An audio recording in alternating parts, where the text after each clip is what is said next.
tangga di sini. Padahal Iya. jadi bapak rumah tangga tidak sesimpel yang demikian. Kan katanya Iya. laki-laki ini memang agak sulit ya untuk bekerja multitasking ya. Iya, tapi kan Jadi setidaknya ada upaya. ada Nah, upaya di upaya sini. ini, Oke. upaya ini bisa dilihat sebagai istri akhirnya melihatnya sebagai tadi yang sudah disampaikan Pak Okta tadi. Oh, dia ini tetap bertanggung jawab, Mm-mm. tapi tanggung jawabnya berganti untuk saat ini. Mm-mm. Nah, Mm-mm. dari situ itu akan tetap muncul apa ya? Kalau bicara tentang menghargai, menghormati suami sebagai Mm-mm. kepala rumah tangga akan tetap. Ya, dia kemarin memang ada masalah dengan pekerjaannya. Dia kemarin barusan di PHK, dia kemarin barusan bangkrut. Oh, tapi ternyata dia ini malah masih support tuh. Ayo gimana caranya? Apa ya? Berusaha bersama. Kamu yang kerja ya, sementara kebutuhannya dari kamu ya. Aku tak bantu dari sisi lain. Justru dari situ kan akhirnya timbul kerjasama ya.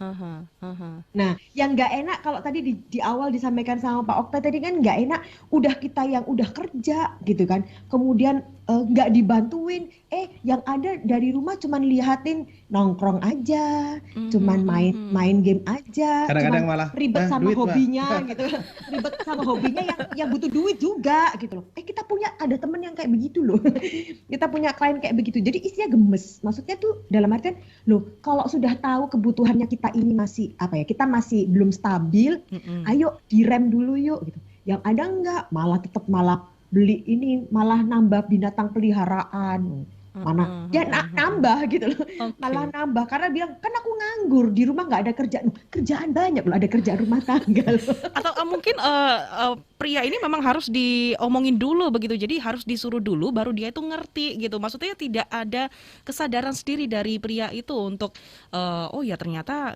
harus nyuci, kemudian ngepel, bahkan masak pun ini harusnya juga Bantuin, dilakukan ya makanya tadi kan di di rumah. awal kan ngobrol dulu toh Mbak Winaya, duduk ngobrol. Ini ngobrol maunya gimana? Siapa yang pegang peranan untuk saat Ini ini? kembali lagi kan seperti obrolan kita sebelum-sebelumnya bahwa dalam pernikahan tuh harus ada pembicaraan.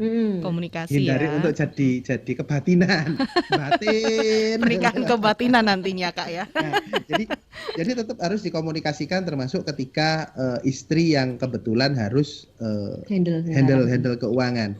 Saya ada klien juga. Dia ini yang perempuan itu pebisnis, gede bisnisnya. Gede bisnis.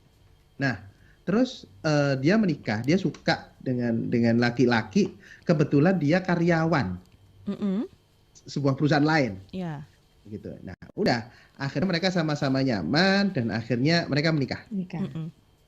Dan mereka berdua tahu bahwa tadi memang harusnya laki-laki itu jadi tulang punggung. Oke. Tapi ketika akhirnya mereka ngobrol, kalau harus yang perempuan melepaskan Jabatannya. bisnisnya, bayangkan yang perempuan aja penghasilannya per bulan ratusan juta. Oke. Yang laki-laki hanya belasan juta. Oke. Nah, dari sini mereka ngobrol.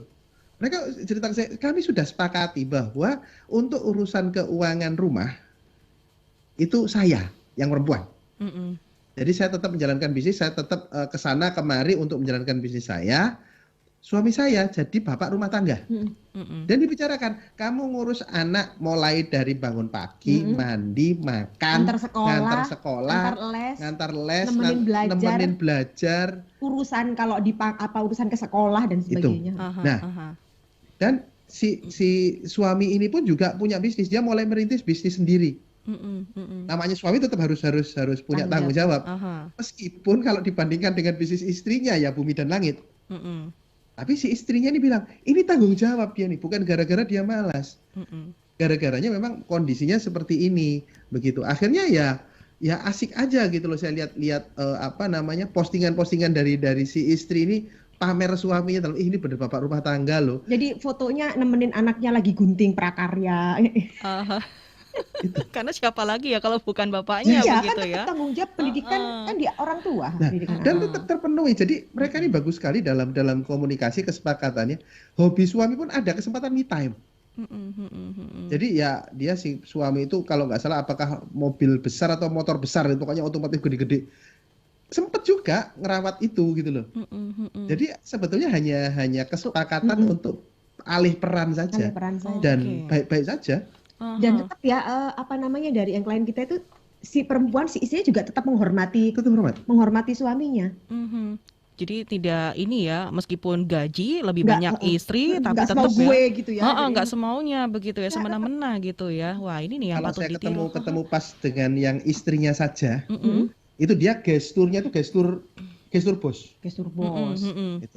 Tapi ketika kami Ketemu ketemu sebagai sama suami family, istri, dia itu memposisikan dia di bawah Suaminya. Oke. Dan bukan di bawah ini bukan berarti penindasan ya, tapi memang dia menghormati suami ini loh, kepala rumah tangga, kepala keluarga. Gitu. Wah, ini memang tidak mudah.